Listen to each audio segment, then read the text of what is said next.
and we're probably not so much on our path if we can't be following our heart, because our heart knows our path.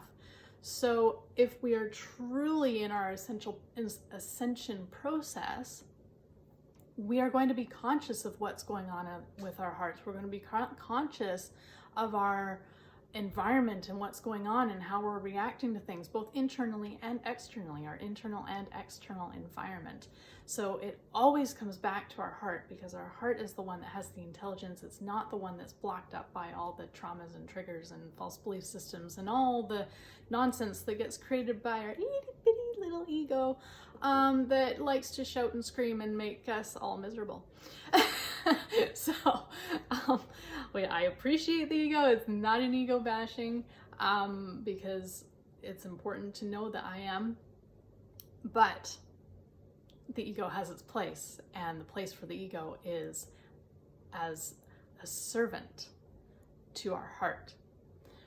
So if we really want to embrace what our life has to offer, what we came here to do, to be on that, if you're on the ascension train, that you really feel strongly about that, if you want to be on that train, boy, we better be in touch with our hearts. So pay attention.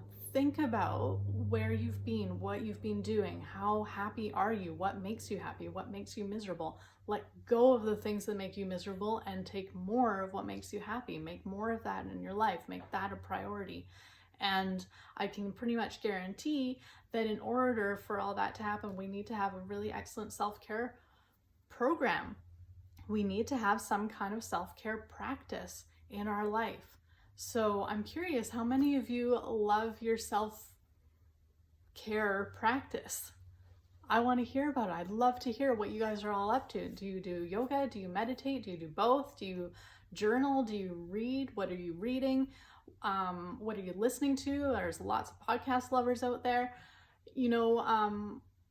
Japa, like, what is it that you do that you find healing, that you find sets up your day in the most beautiful way, that gets you in connection with your heart, so that you can go and be full of your love to share with the world around you, and ultimately then your gifts and talents, because we're accepting of who we are and we're loving who we are.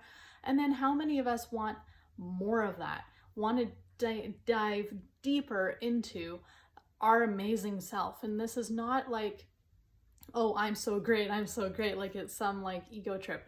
That's not what it is. This is that we get into our hearts, and we are who we are, and we love ourselves for that, and we accept ourselves for everything that we are and are going to be and have been, and see it all as just an experience and aren't attached to it.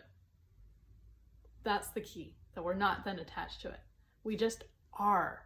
And we usually have to do a heck of a lot of healing to get there.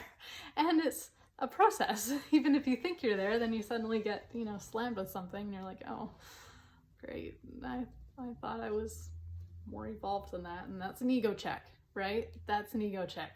So with that in mind, I'm actually going to be giving you guys a whole bunch of tips as we work through December to help you get ready for this new decade and be able to embrace this energy that we're all feeling right now, this wamp up of energy heading into this new decade, because it's powerful. 2020, that's pretty darn powerful.